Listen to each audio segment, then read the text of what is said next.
kita sudah belajar tentang bagaimana melakukan proses penusukan pada suatu titik, suatu poin. Ya.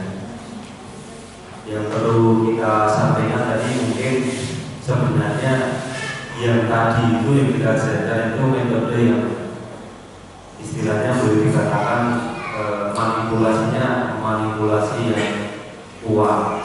Ya, makanya langsung rasanya ngilu, kadang habis ditusuk ngilunya masih belum hilang. Manipulasinya manipulasi kuat. Nah, nanti ada beberapa model, beberapa cara yang lebih soft begitu ya. Jadi tidak begitu membuat efek trauma ketika ditusuk pada pasien. Ya. Jadi yang lebih ringan sedikit kan ya. Jadi ketika ditusuk jarum dimasukkan saja, tidak perlu dipotong. Kalau sudah masuk sudah memang sudah pegel, sudah dalam ya sudah dibiarkan saja. Itu yang lebih ringan. Yang paling ringan lagi, ya, ketika sudah tahu titiknya, ya, kita tusuk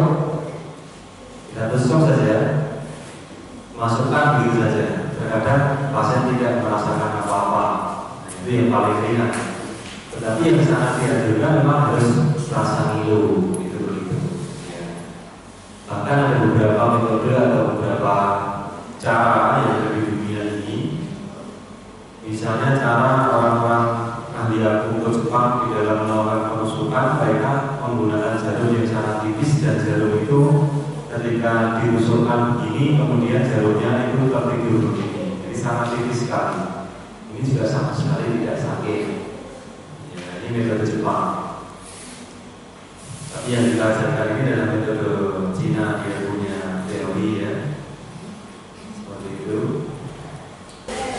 Baik, sebelum kita belajar lebih jauh, maka saya sampaikan bagaimana pembelajaran dari teori akupuntur atau tidak akupuntur itu. Jadi kalau kita menemukan poin itu ada jaraknya. Ini tidak hanya untuk progres, tapi kita akan banyak saya sampaikan dan teknik tanpa melihat dari dia, misalnya dari otot, maka nanti pakai ini. Jadi jarum ini dimasukkan sesuai dengan miofascial, jadi dia masuk di bawah kulit saja. Jadi begini, bukan begini, tapi dia masuk subkutis. Kalau perut ini begini ya tembus begini.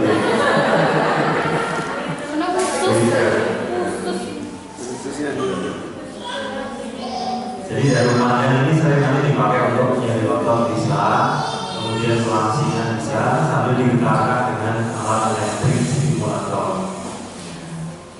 Itu begitu. Baik, sebelum kesana kita lanjutkan dahulu. Jadi nanti kalau Bapak Ibu membaca buku-buku akupuntur, maka nanti di sana ketemu istilah cun. Di buku kasusnya ini ada 4 cun, 3 cun, ya begitu ya. 1 cun itu 1 ukuran jarak, yaitu 1 ibu jari. 1 ibu jari itu menghitungnya dari luas ini ibu jari, bukan ujungnya, tapi luas ini. Ya, ini 1 cun. Maka kalau nanti jaraknya 2 cun ya 2 jari begini, ya 2 cun. Kalau kita 2 jari ini, kalau 2 ibu jari 2 cun, kalau 2 jari ya ini namanya 1,5 cun. Kalau 3 jari ini 2 cun, kemudian 4 jari ya 3 cun. Jadi saya ulang, 1 cun, 1,5 ya, 2, 3 ya 3 cun. Kemudian kalau begini 4 cun. Jadi dihafalkan. Jadi 1 cun ya, 1,5, 2 cun, 3, kemudian 4 cun. Jadi nanti kalau di buku atau di slide nanti disampaikan poinnya terletak 1,5 cun atau 2 cun dari pergelangan kanan. Dari pergelangan kanan naik 2 cun, berarti dari sini naik 3 jari. 3 jari ini 3 jarinya pasien. Jadi kalau pasien anak-anak ya kita menyesuaikan kira-kira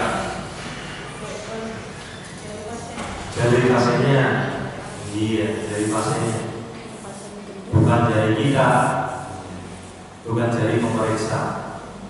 Ini namanya ukuran jarak, ya, 1 juz, 1,5, 2, 3, dan 4. Ya, itu begitu. Kemudian di area-area tubuh kita itu sudah ditentukan jarak beberapa area yang sudah ada jaraknya, ada ukurannya, sehingga nanti kita bisa dipermudah dengan menggunakan ukuran-ukuran ini. Misalnya lengan bawah ini dari lipatan siku atau fosa ubid ini sampai ke sini pergelangan tangan itu 12 juz. Jadi nanti kalau ada koin jaraknya 5 juz dari siku turun ke bawah, maka tinggal kita ambil setengahnya, berarti 6 juz. Nah, nanti kalau 5 juz tinggal dikurangi 1 jari, begitu. Ya. Jadi terkadang nanti kalau kita melihat para akupuntur yang sudah ahli, mereka tidak akan mengukur seperti ini.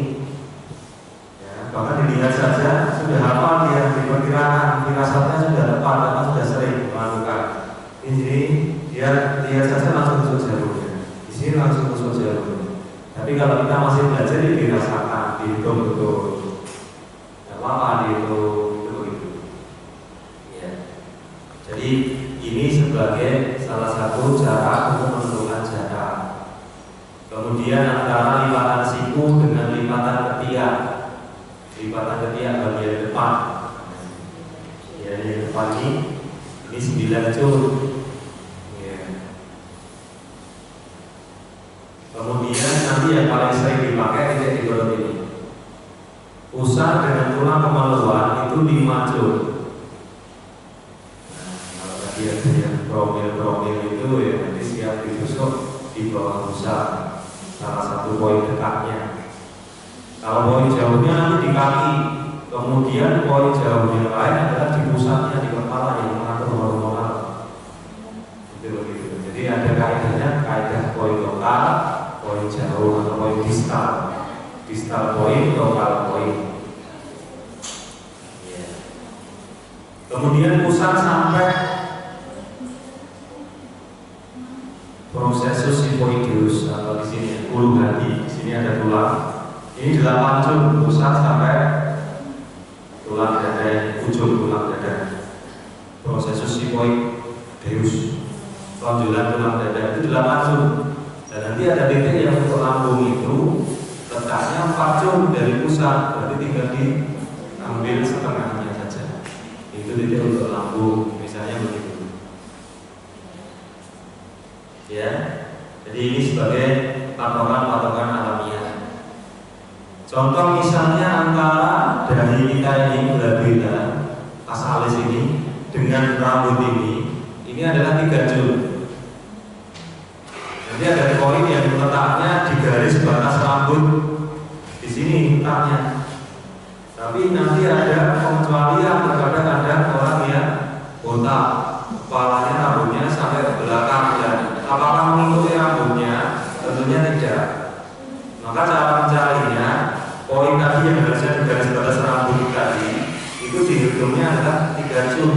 Jadi kalau Bapak Ibu ingin mengukur ini rambutnya masih normal atau tidak, diukur dari sini, nah itu 3 juz, 4 jari. Alhamdulillah masih normal. Itu begitu. Jadi satuan ini luar biasa, orang dahulu sudah mengerti kayak gitu ya. Ini luar biasanya pengobatan ini. Ini belum ada meteran, jadi tidak usah mengukur pakai sentimeter gitu, tidak usah.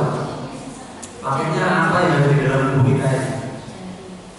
Pakai jari, pakai ini, ternyata betul juga. Oh, ini betul juga ya. Inilah maka salah satu dari guru saya, kebanyakan mengasani yang muslim yang beberapa ada. Beliau menyampaikan akupuntur itu ilmu dari langit, Mas. Jadi memang kalau mau dicari pun juga kita susah karena orang dulu sudah menemukan seperti ini. Ya, jadi ini memang sudah atas eksperimen ribuan tahun orang akan mati ya. Cukup itu. Ya. Kemudian disepakati jadi antara garis rambut depan ini sampai ya namanya di sini itu namanya garis belakang, ya. Atau di sini ada tonjolan kalau kita tidur tempat kepala kita meletakkan di bantal itu namanya protuberansia occipitalis externa, itu 12 joule. Tonjolan tulang di sini, ya, itu 12 joule. Ya. Oke, kemudian yang sering dipakai itu untuk ukuran jarak. Kemudian yang belakang, ya. Jadi di antara dua skapula, ya. Kemarin sekalian ini, ya, kemarin dulu saya sampaikan poin bukan, ya. Kita ambil lewat.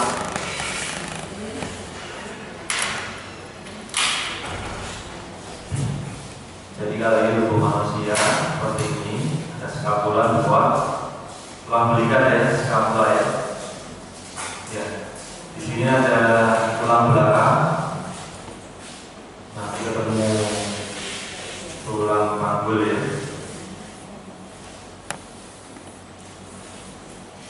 Saya bisa gambar kira-kira seperti ini, kan. Nanti ada satu.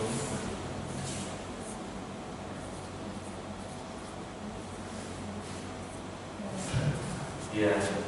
Jadi sebenarnya poin di pangkul juga banyak juga yang poin aku butuh, ya. Contohnya nanti di sini yang utama kan di sini, ya, kahil kemarin. Ini terletak pada cervical 7, vertebra cervical ke-7. Jadi tonjolan tulangnya masuk di dalam tulang, dalam kok. Dan tadi yang ukuran jarak itu nanti dari sini ke sini itu 3 joule. 3 joule. Ya.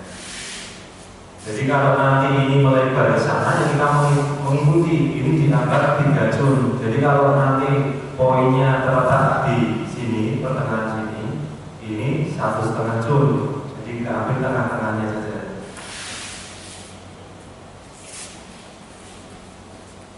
Oke, sekaligus ini menjelaskan yang kemarin belum poin organ, ya, atau poin sunnah dulu di kahil. Kemudian di sini, ya, kemarin saya katakan di sini ada spina scapula, di atasnya ini ada katife. Jadi kalau kita mengambil katife, jadi yang pertama kahil, yang kedua katife,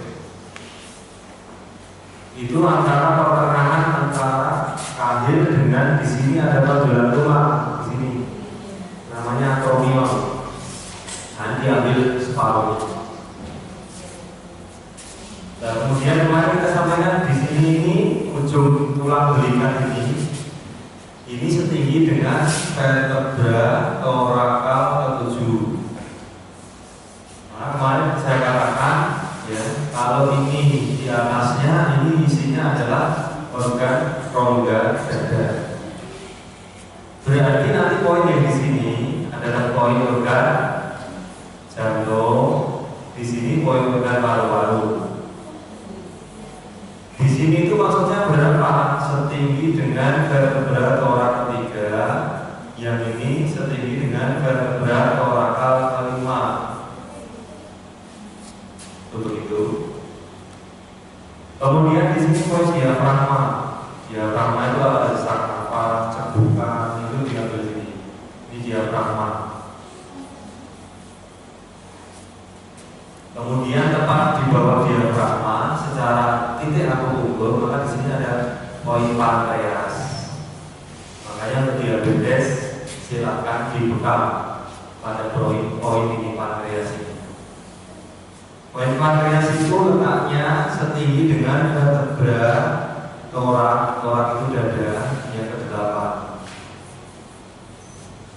Jadi yang belum tahu, tulang belakang kita ini ada tulang leher itu servikal, kemudian tulang belakang yang setinggi dada namanya torakal, kemudian lumbar, kemudian sacrum, kemudian tulang ikot koksik,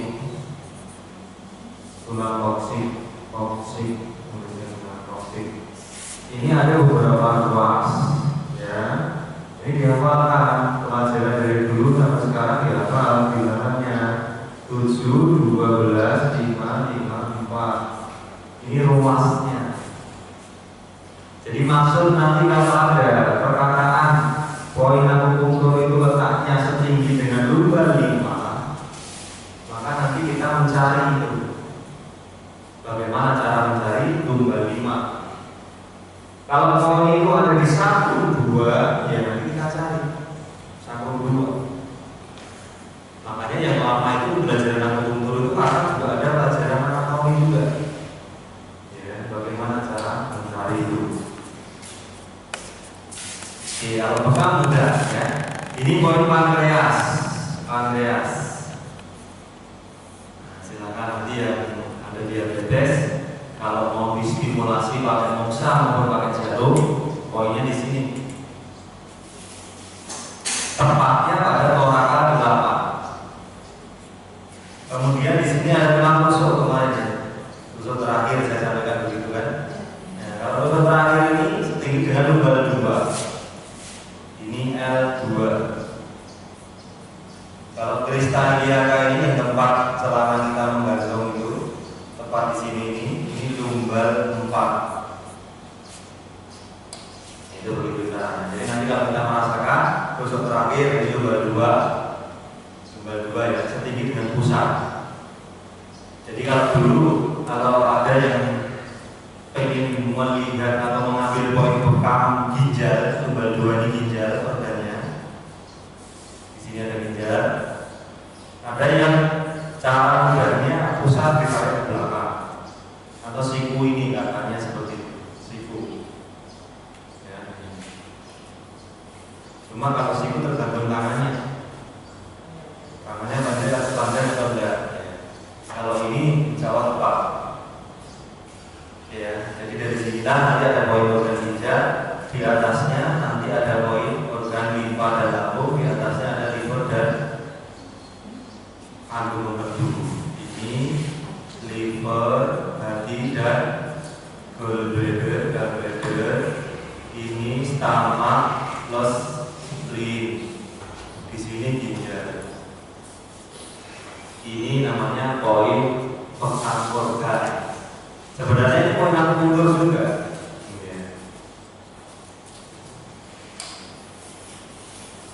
Ini gambarnya kurang sana ya. Ini lumbar 4. Lumbar 4 itu di sini nanti ada poin organ untuk apa kemarin? Apa kemarin? Usus besar. Ini yang ini. Besar. Dan gambarnya anatomi kalau 1 itu kan ada 4 lubang. Nah 4 ini cara mencarinya kemarin bagaimana? Pada kalau sudah ada ini pantat, sudah ada belahan 2, maka mulai belahan itu. Nah ini 1, 4, S4. Nah untuk mengambil poin kandungan dia ada di 1, 2. 1, 2 itu poin kandungan. Ini kandungan, ini kandungan. Ini usus besar. Ya, begitu. Ini penjelasan poin bekam organ. Kalau poin bekam yang 1 kaitannya poin sunnah. Poin sunnah itu yang sering dipakai di PBI yang pertama dari atas umum mungkin. Sini bundar kepala, kemudian kahil, katifeh, kemudian abdain, leher, ya, kemudian ala warik. Warik itu kalau di asosiasi itu mengambilnya adalah poin ginjal ini. Meskipun ada yang kurang sepakat, ya, tapi yang sering dipakai itu. Kemudian ala dohil kodami. Dohil kodami punggung kaki. Ini ada kaki, punggungnya ini. Dorsum pedis. Dorsum pedis. Gimana? Kalau depan kan bisa besar gitu ya. Ya, tetap itu areanya luas. Kalau melenceng sedikit itu udah nggak ini. Ya, akupunktur itu istilahnya apa ya? Harus pas gitu aja. Ya kalau pas, kalau tepat susah nyari, makanya tadi harus dipanggil. Jadi misalnya poinnya itu di sini, jarum kita di sini. Ketika kita cocok, karena dia tegangannya tinggi tadi, ya ibaratnya listrik kalau kita logam kan nyetrum kan gitu. Nah, maka kita cocok itu supaya ini dia bergesekan. Makanya kalau kita nusuk tidak kena, tidak langsung tensi. Ketika dikocok pasti tensi. Kenapa? Karena nusuk tadi kan kita misalnya kita ada ancar-ancar tadi di sini kan gundukan, sudah ditusuk, udah terasa ya. Jadi ibaratnya ini titiknya nusuknya di sini, melenceng sedikit. Melenceng itu cuma istilahnya kompensasinya cuma 1-2 mm saja, sedikit saja. Nah kalau melenceng ya nanti belum kena kita kocok. Nah karena ini sel-sel poin ini adalah sel istimewa, poin ini adalah sel biolistriknya dia beda dengan sel yang lain, maka ketika diraksa karena dia tegangan tinggi dan hambatannya rendah, dia langsung kena langsung gitu. Itu bedanya poin akupunktur dengan yang bukan poin. Jadi nanti kalau kita ini musuh dikocok tidak tensi, berarti memang kita salah lokasinya. Tidak ada efeknya, tidak ada efeknya. Jadi kira-kira mama titik itu selebar apa dia sebenarnya? Ya titik itu tadi 1-2 mm. Teorinya seperti itu. Tidak masuk. Oke, ke belakang ambil palu. Ya kalau masuk kita belum yakin nusuknya. Iya. Berapa lama harus benar-benar? Karena kan kalau ada atau ini baru lagi dengan kakak Oke. Baik untuk akupunktur, penusukan itu boleh tiap hari. Boleh tiap hari pada titik yang sama. Contoh misalnya kita pusing, sakit kepala, tusuk hari ini di sini, di mana di sini, pada puncak kepala. Ya, hari ini misalnya sore. Misalnya berkurang dari 50%. Besok mau ditusuk lagi boleh. Iya. Besok pagi pun boleh.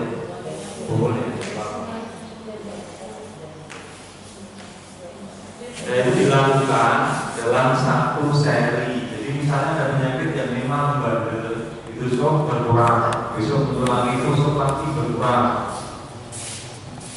Karena akupunktur membantu regenerasi atau pertumbuhan jaringan tadi, ada growth promoting factor tadi, maka lakukanlah 1-12 hari. Setelah 12 hari, maka pada poin itu dihentikan 1 minggu. 1 minggu berhenti, kemudian dilanjutkan lagi 1-12 hari. Jadi ini yang dinamakan dengan satu seri. Tapi ini adalah penyakit yang sifatnya memang akut yang perlu diterapi tiap hari.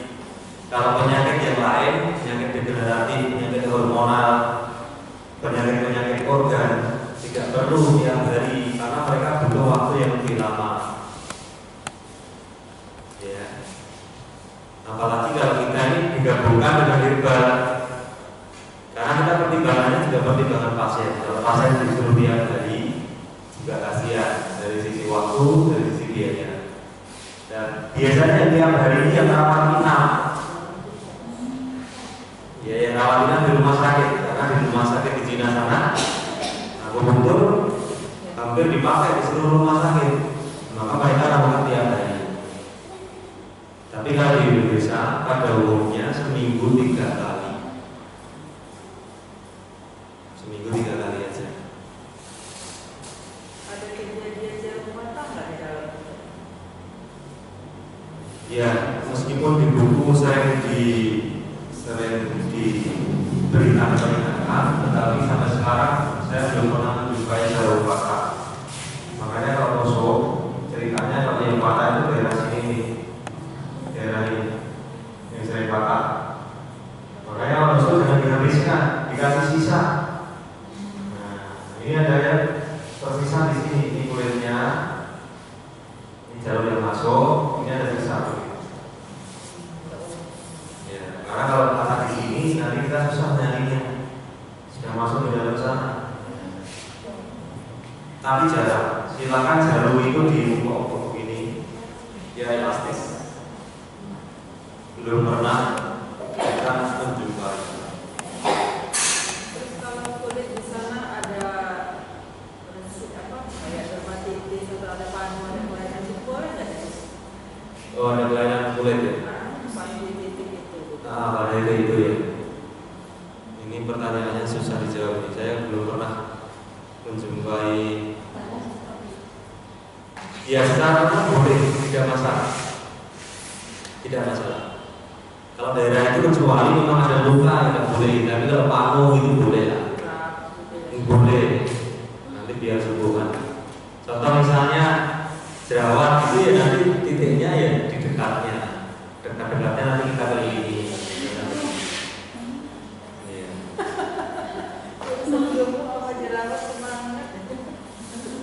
Kalau gemuk mau dikelilingi semua satu badan ya.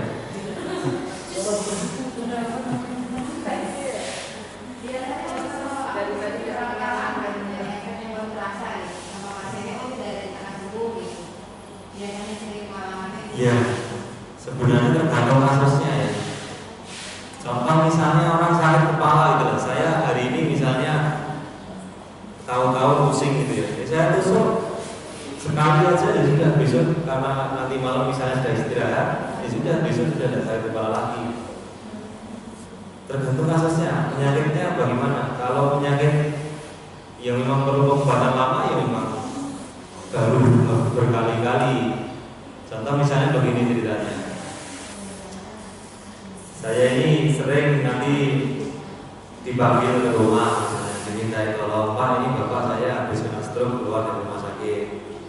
Kata tetangga saya itu Pak Ali sering merawat di rumah. Oh iya siap. Kalau nanti saya semoga ada waktu saya akan ke rumah.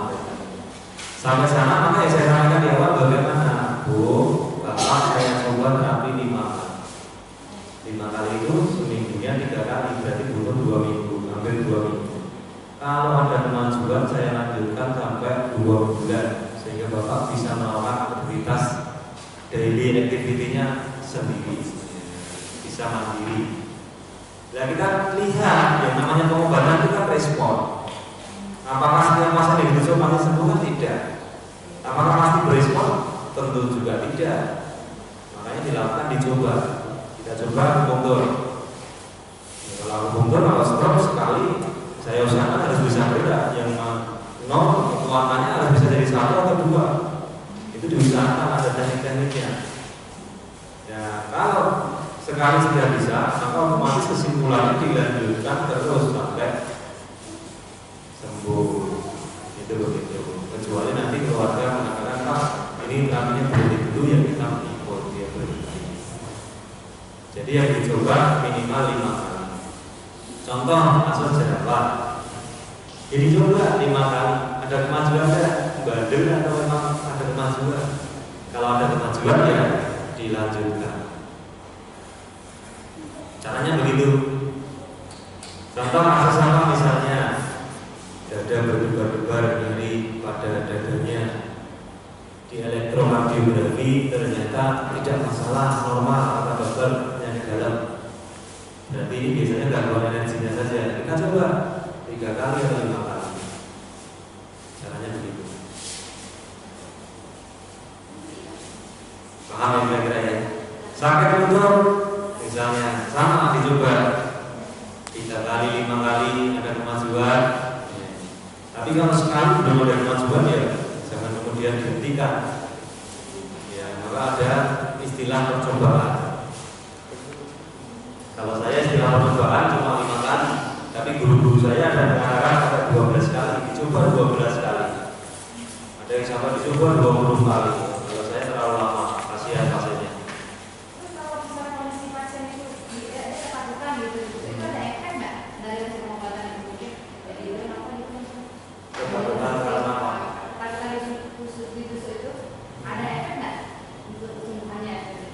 Oh enggak Tidak ada. ya. Atau jadi tahan begitu ya kalau aku mundur ya. Kalau mundur sedikit urusan herbal ini karena saya begini ya. Kalau kan uji coba sudah 5 kali. Kalau kita herbal uji cobanya berapa lama? Iya, itu tergantung penyakitnya ya. Kalau penyakit kronik degeneratif saya nyoba 2 bulan. Contoh program hamil gitu ya, saya nyoba 2 bulan dikasih obat sama akupunktur seminggu 2 kali. Misalnya nanti untuk ada data laporan ya nanti di lab ulang. Kalau mioma, kista ya nanti 2 bulan di USG ulang. Kalau mengecil dilanjutkan lagi. Kalau tidak maka saya berhenti. Tidak saya lanjutkan. Itu begitu caranya. Jadi kita ini sifatnya mencoba. Jadi jangan kemudian over confident. Yo pokoknya ini dilanjutkan lagi. Allah belum masih kesembuhan. Ini 2 bulan dilanjutkan lagi 4 bulan. Siapa menurut saya? Terlalu lama kita menguji efektivitas metode kita. Terlalu lama. Contoh waktu itu tahun berapa ya? Saya saat mengajar di Sulawesi itu ada seorang yang menurut saya sebenarnya kurang tepat. Jadi yang namanya suplemen kesehatan itu dianggap sebagai obat. Ini yang harusnya kita tidak boleh. Karena Indonesia ini sering menggunakan testimoni pasien. Jadi kalau ada testimoni dia tempelkan di majalah atau di apa, sehingga orang yang punya penyakit sama akan mengikuti. Nah kita yang menjual herbal itu juga berdasarkan testimoni tadi. Ya, maka kita anjurkan pasien ini misalnya minum 3 botol, 5 botol, belum ada kemajuan, suruh nyoba lagi. Padahal kita harus membedakan ini suplemen atau tanaman obat. Suplemen itu sifatnya luas, tidak mengarah ke satu tujuan. Suplemen ya biasanya kan umum meningkatkan sistem imun kan begitu. Ini juga sama, akupunktur juga begitu nanti, jangan terlalu lama untuk memberikan suatu harapan. Ya, jadi kalau 5 kali ada kemajuan, dilanjutkan, begitu. Ya.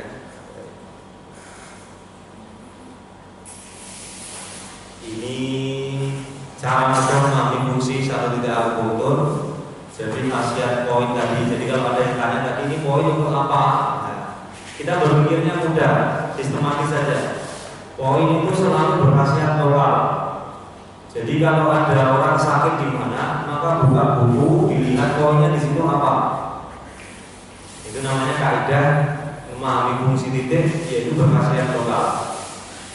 Makanya kalau orang misalnya sakit kebas-kebas, sering kesemutan 2 jari saja, atau 5 jari kebas, atau 2 jari ini kalau diluruskan itu susah, itu susah, harus didirikan. Misalnya begitu, ini penyakit yang sering juga. Atau misalnya jepitan saraf di sini, namanya CTS, jepitan saraf. Ya, misalnya begitu kita ambil poin-poin lokal. Maka nanti dicari di buku, ya. Daerah sini poinnya apa? Nah, nanti kita tusuk. Nah, tinggal kita sudah pernah menusuk dan tahu cara masuk yang benar, tinggal ditusuk saja. Tusuk masuk kunci sudah biarkan 30 menit cabut. Besok 2 hari lagi diulang. Pasien itu mudah betul. Jadi kalau nanti kita anjurkan 2 hari lagi diulang, itu kemungkinannya 2. Yang pertama itu ada kemajuan, yang kedua memang belum sembuh. Tapi kebanyakan itu yang pertama ada kemajuan. Karena kalau kita itu ada kemajuan biasanya kalau orang Jawa itu tidak mau kembali lagi. Jadi kalau bapaknya datang lagi, biasanya kebanyakan itu ada kemajuan. Itu yang sedikit pengalaman kita. Kalau tidak ada kemajuan sedikit saja, biasanya tidak melanjut terapi, tidak ada pengaruhnya.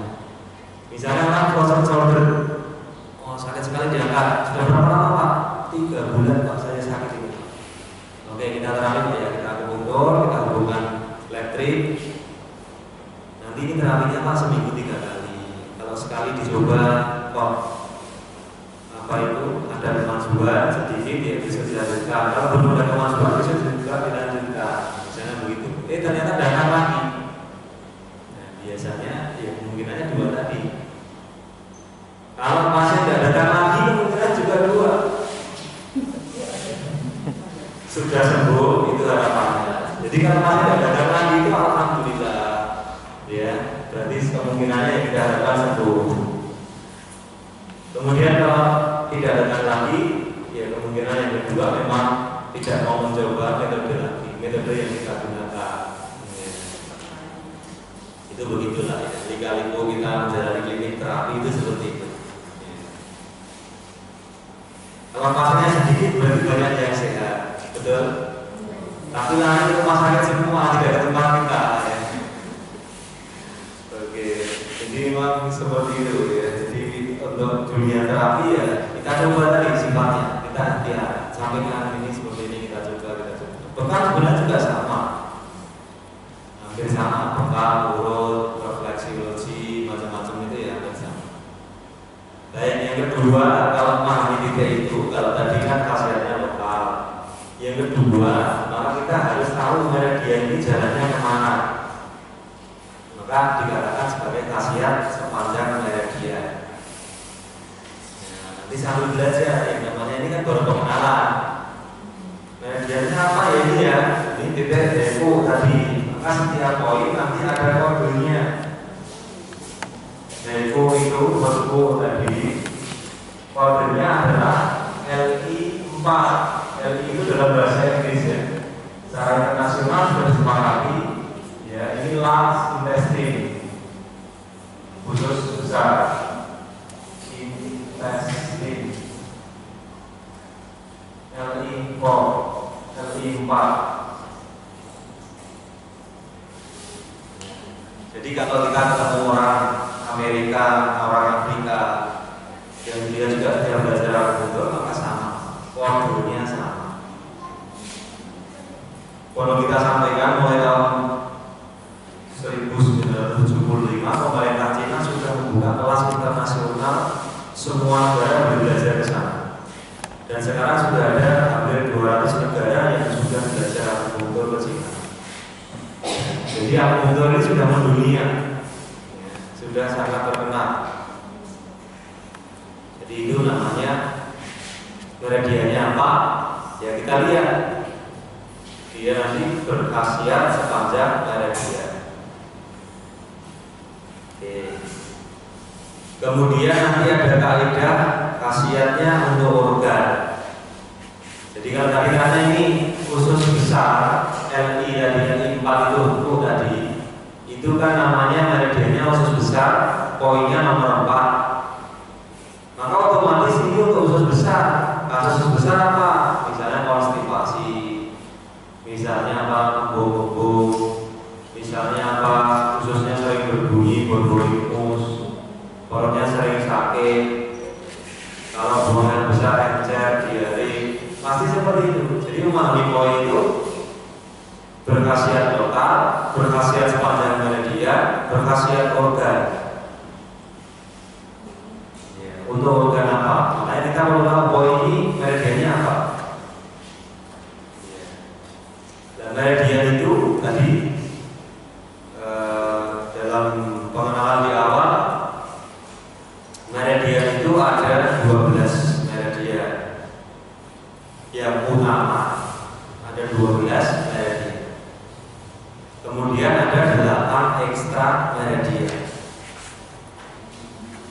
Ini ada 12 meridian utama, 8 meridian istimewa. Nah, jadi setiap organ dia punya meridian.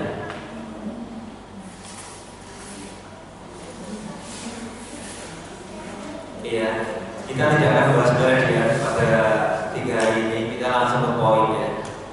Jadi kita nanti lebih ke arah aplikasi saja dulu. Kalau itu memang berkesan, jadi Bapak Ibu setelah belajar akupuntur ini dicobakan ke pasien, saudara, tetangga, atau siapapun yang sakit kemudian memberikan kesan. Kalau ingin belajar lagi ya nanti kita lanjutkan. Kemudian khasiat yes point atau case point. di mana ada sakit dicari, maka di situ ditusuk. Jadi kalau ada orang sakit bahunya, belum tentu yang ditusuk itu daerah belakang. Maka suruh gerakan dulu, coba digerakkan Pak. Sakitnya ketika gerakin seperti apa? Seperti ini, oke. Tunjukkan yang sakit mana, yang sini atau belakang atau depan. Oke, sini nih yang sakit. Di sini digerakkan. Namanya answer point atau yes point. Sehingga nanti kita masukin jarum yang panjang ini sesuai arah ototnya. Namanya teknik myofascial.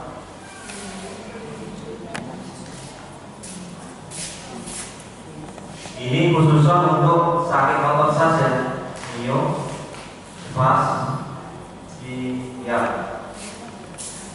Myofascial teknik.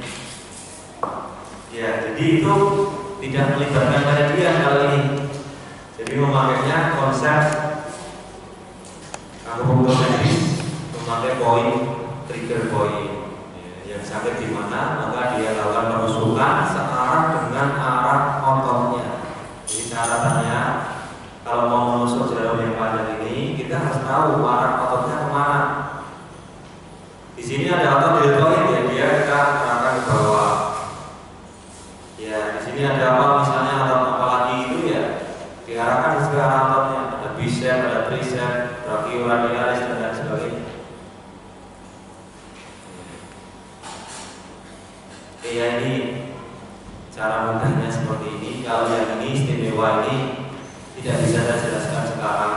Ya ini perlu waktu juga, perlu penjabaran istilah ya. Nah sekarang kita berbicara teknik. Meskipun teknik ini nanti tidak saya pakai, tapi perlu saya kenalkan. Jadi nanti kalau kita terapi akupunktur ke orang yang masih klasik, masih tradisional, atau mungkin kita terapi ke orang Cina yang masih asli lah ya. Kalau orang yang masih asli kuno terkadang tidak paham kodenya. Jadi dulu saya pernah belajar yang di sistem WHO maupun sistem yang dipakai oleh murni orang Cina. Jadi saya harus hafal namanya karena guru saya tidak hafal kodenya. Taunya aku Daicung, terus Santi, Sanjijo. Di sini apa namanya? Yintang, apa Taya, Yuyo. Wah itu ngeritik apa? Tapi tidak hafal kodenya, tidak hafal dia. Karena orang kuno. Karena pengkodean ini mulai tahun 75 baru dibuat kode. Tapi yang tidak mengikuti maka dia ketinggalan zaman, dia tidak tahu apa sudah ada kode. Tahunya namanya semua. Apa mereka? Wei-Kuan, Seko, macam-macam gitu. Kalau mulai sekarang, awalnya kode namanya kadang tidak apa. Oh ini apa? Oh iya SJ17. Namanya apa? Belum apa ya? Saya tidak tahu. Info begitu ya. Ya jadi itu yang ada pada pendidikan sekarang memang yang dikenakan kodenya. Kalau orang dulu namanya. Karena di balik nama itu ada artinya. Ya, contohnya misalnya ada namanya Shiohe. Dari namanya ini sudah tahu fungsinya. Lautan barat, Jihad, lautan energi. Nah, nanti dibuat kode. Ternyata poin ini pada SP10. SP itu seperti ini. Ini pada poin rank 6. Contoh misalnya nanti ada namanya sensu, sen itu ginjal, su itu belakang, ginjal belakang kan gitu. Ya. Ada namanya Yongquan misalnya, Yongquan, namanya sumber air yang bergelembung. Ada namanya Jianjing, Jianjing, kedua sumur yang ada di Bunda. Ya. Jadi di balik nama itu ada maksudnya. Yaitu begitu. Ini kalau orang dulu karena Cina ini penuh dengan filosofi. Ya, penuh dengan filosofi. Baik, kita lanjutkan dulu teknik manipulasi ya. Kenapa ada notifikasi dan sedasi? Karena dari diagnosanya kita kemarin sudah menyampaikan ada yang lemah, ada yang kuat. Kalau yang lemah itu ditonik, kalau yang kuat dia direduksi atau sedasi. Ini pengenalan saja, meskipun nanti kita tidak pakai. Karena kalau mau dipakai, pasti besok tidak mau ditusuk lagi. Sadis kan? Kalau notifikasi tadi kita sudah masukkan, misalnya orang kondisinya lemah, masuk sudah melewati kulit, maka jarum didorong pelan-pelan. 1, 2, masuk lagi. 3, 10 menit. Naikkan jarum dengan cepat, set, tapi jangan lepas.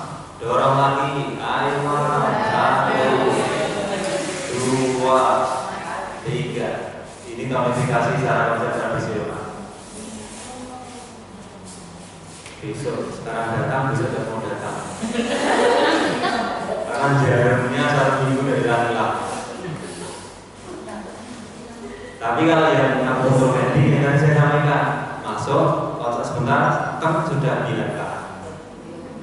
Itu setelah dihitung secara konsep medikal, secara konsep kedokteran, ya udah begitu saja cukup, tidak ada notifikasi, tidak ada sedasi. Begitu. Kemudian tekniknya setelah 30 menit yang notifikasi ini dicabut, kemudian lubangnya ditutup supaya energinya tidak keluar. Cabut langsung tutup. Ini yang notifikasi. Kalau yang sedasi bagaimana? Masuknya cepat, keluar lambat. Jadi begitu masuk lewat kulit, masukkan set. Ini kalau warnanya jelek betulan ya.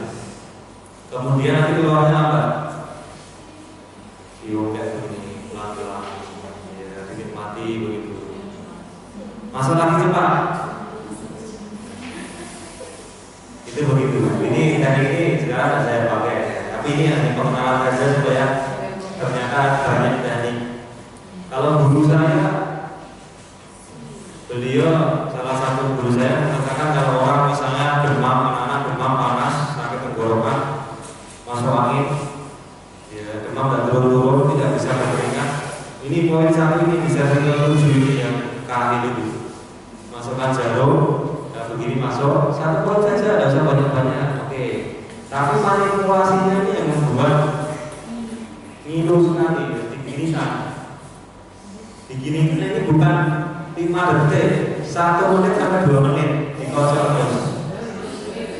Tapi efeknya dahsyat. Pernah saya coba, tidak ada 1 menit. Anak-anak suruh gendong bapaknya, gendong pak, kocok, nangis dari setengah menit. Setelah itu langsung berhenti, panasnya langsung turun. Ini contohnya. Jadi itu teknik-tekniknya. Gimana Bu? Boleh, anak bayi, anak-anak, sampai anak usia 60 tahun boleh. Maksudnya usia dari 0 sampai usia lagi pun sama, poinnya sama, boleh.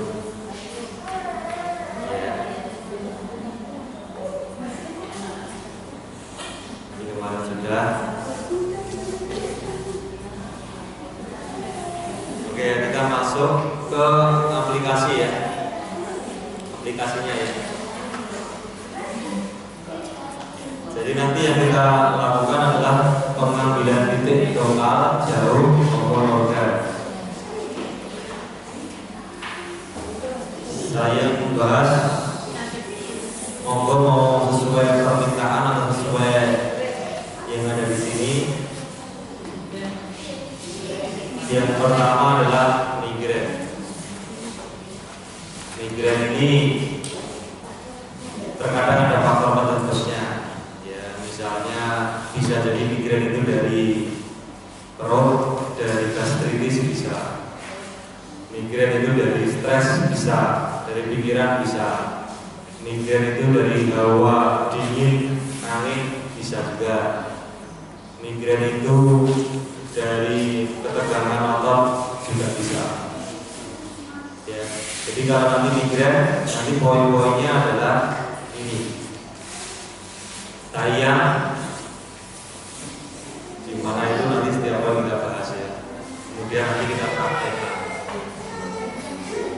Yintang, Lebu, Daijo, Fungce, Kaiwi, Wekuan, sama Suwarku Ibu. Mungkin sebelum ke sana saya sampaikan general point dulu. General point ya. Awal prakteknya maka silakan dirujuk dulu di poin ini. General point dulu. Jadi bisa dipakai untuk hampir semua kasus titik umum satu saja.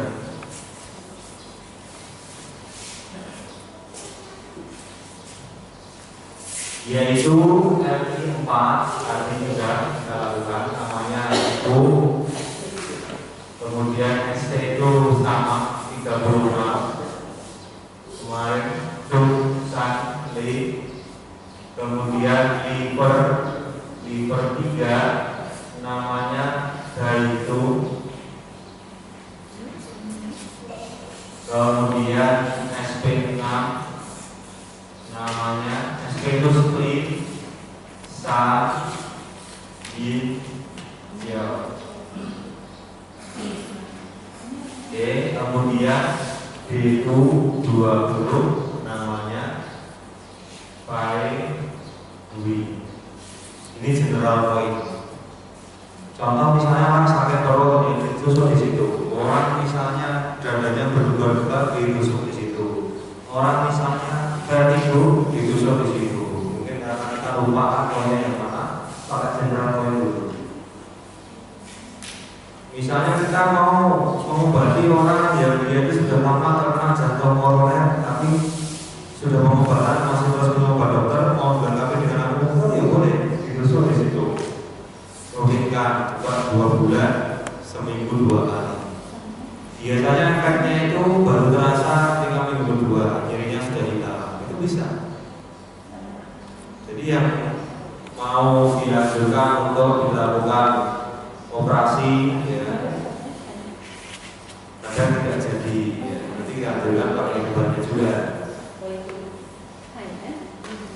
Teku, cu, santri, daicu. Jadi kalau bahasa Cina itu T dibaca D, daicu, sandico, kemudian B dibaca P, Pai Hui. Tulisannya Pai Hui, bacanya Pai Hui.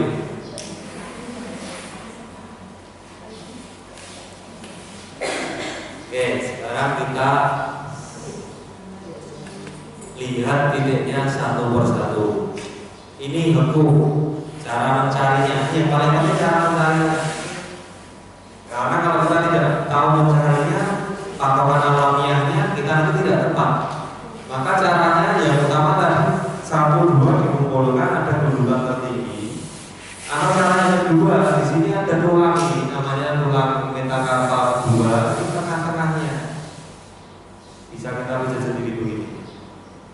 Ini kalau kita sakit kepala, tidak ada jarum, baru naik bis, pijat aja begini. Sambil pikir boleh. Pijat, kanan kiri pijat. Bahkan nanti kalau Bapak Ibu ingin belajar yang model yang lain itu, mereka mengatakan harus instan. Jadi kalau ada sakit dimanapun, kita cari poinnya, harus konfirmasi, ini harus berkurang. Maka ada ilmu yang dikatakan semboyan, dikatakan sekali tongkat ditegakkan, maka bayangan itu langsung terlihat. Ini tongkat kita tegakkan, maka di sini ada bayangan. Maksudnya apa? Ketika ditusuk, maka harus ada hasil. Sampai seperti itu. Jadi ya aku ya, pijat sendiri dulu boleh. Oke. Kemudian yang poin berikutnya adalah Daicu. Daicu di kaki.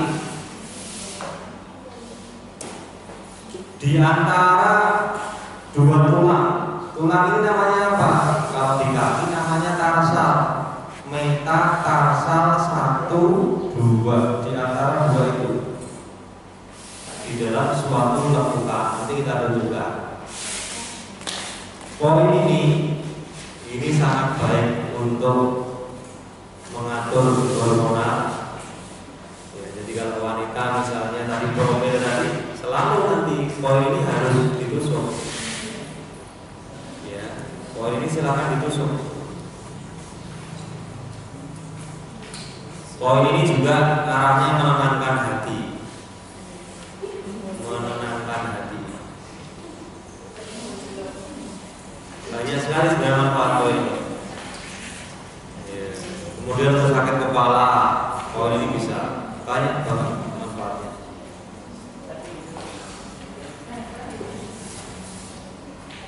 Kemudian apa? Gaicung sudah, cung sandi.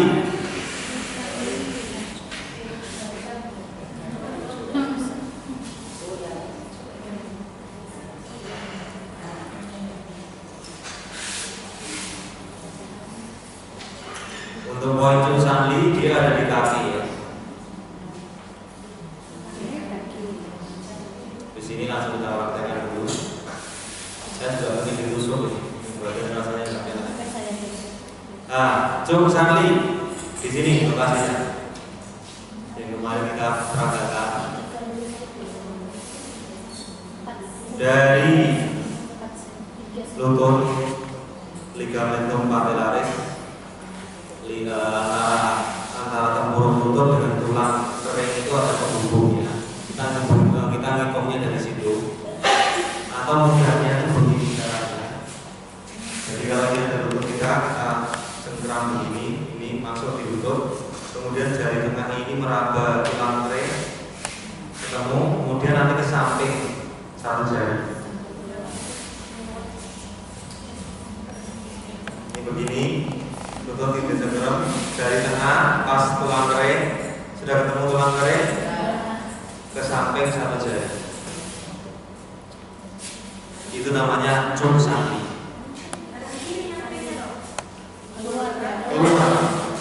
Keluar, bukan kanan kiri, keluar. Lutut kanan ya ke kanan, lutut kiri ya ke kiri. Fenomena. Satu jari saja. Ada yang mengatakan satu cung, tapi dalam literatur yang lebih bisa dipercaya satu jari saja. Kalau di sini masih satu cung. Kalau buku Indonesia satu cung. Tapi ada yang lebih. Ya sebenarnya terlalu sedikit ya kalau satu cung dan satu jari. Satu cung itu satu jari, satu jari itu. Poin ini yang kemarin kita sampaikan sebagai poin untuk meningkatkan imun sistem. Karena ada di ST.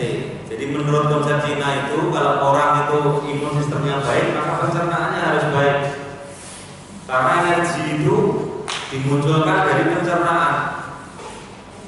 Kalau orang pencernaannya itu jelek, mudah diare, ya makan sedikit langsung keluar. Itu berarti nanti biasanya orangnya sangat lemah. Ya. Oke ya, jadi poin ini sebagai general poin yang kedua setelah itu, kemudian yang ketiga dari gaicung sudah, kemudian san hijau. San hijau ini juga titik yang sangat terkenal pada meridian limfa, spleen ya, maknanya limfa.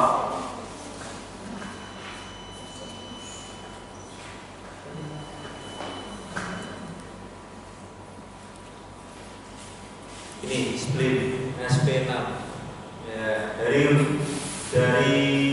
puncak mata kaki paling tinggi, mata kaki yang dalam puncaknya. Di sini dikatakan highest prominence of the medial malleolus. Itu untuk liver, pencernaan, sama ginjal. Jadi kalau orang tidak malas kencingnya, ditusuk di situ. Orang gangguan pencernaan, perut kembung, susul situ. Orang kaitannya dengan menstruasi, susul situ. Kesuburan, susul situ. Ya, hormonal. Makanya poin ini di akupuntur medik dikenal sebagai poin hormonal. Nah, taicong bukan. Taicong itu liver 3. Tapi dia memang juga bisa untuk membantu untuk menangkap.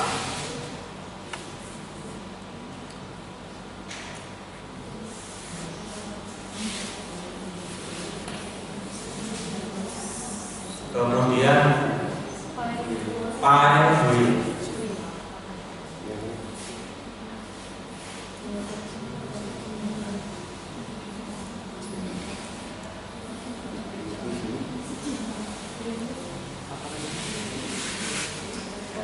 Makanya kalau teman-teman yang belajar akupunktur tapi belum di lembaganya tidak diajarkan bahasa Mandarin mengenalan, mereka lebih suka untuk menyebut kodenya karena takut ucapannya salah, pronunciation-nya salah. DO20 Pai Hui. Orang Cina Huyu ya, tawa-tawa Pai Hui. Jadi kalau kita takut salah ya kodenya aja diucapkan kodenya. DO20 DO berapa? Oke, Pai Hui. Umumnya ya. Jadi dari batas rambut depan ini ke belakang 5 cun. Ngitungnya begitu caranya. Rambut depan ke belakang 5 cun, nanti ketemu. 5 cun berarti berapa jari?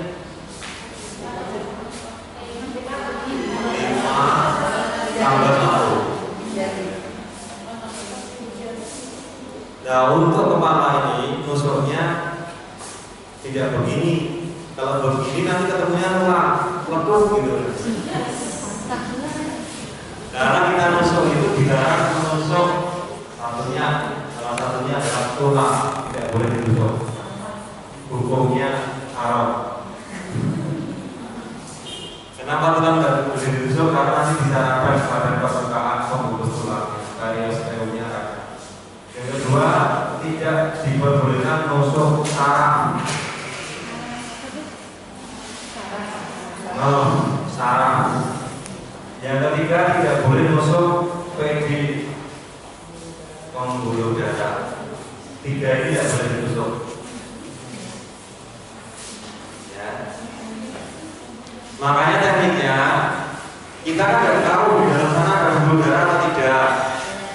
Nah, bagaimana caranya? Kalau mau nusuk agak dalam, jalurnya itu diputer. Misalnya begini, nanti kita nusuknya panjang. Jalurnya panjang segini karena ototnya lemaknya tebal ya, begini nusuknya.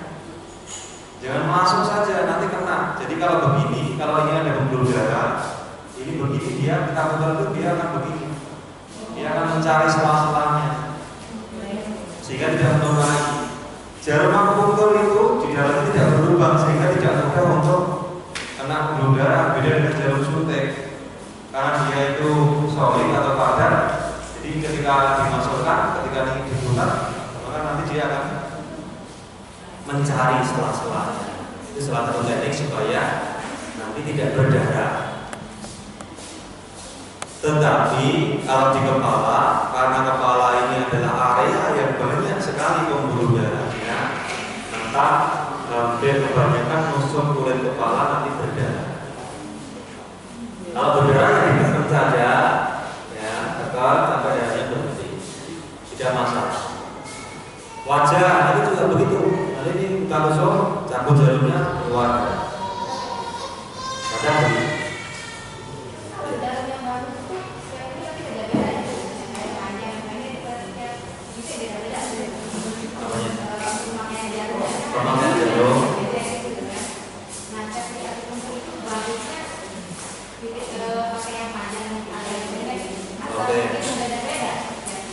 Iya, berbeda-beda, berbeda-beda. Makanya tadi saya sampaikan. Jadi poin akupunktur itu letaknya di sini. Jadi kita sedikit belajar skema anatomi.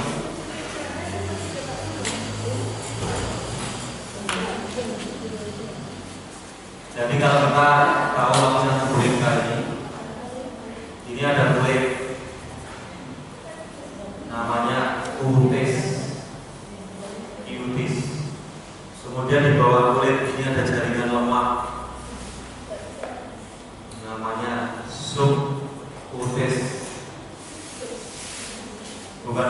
betul bukan ya? Subiuris ya. Kemudian di sini nanti akan ada otot. Lapisan masuk ya. Muskulus. Nah, otot ini di sini ada bungkusnya tuh. Kalau kita nanti mau membeli daging itu, nanti daging yang merah itu bungkus tulis apa putih. Nah, itu namanya fascia. Fascia. Nah, poin itu, titik itu dia berada di sini. Di permukaannya ini. Jadi kalau kita gosok, sebenarnya tidak usah sampai masuk ototnya boleh.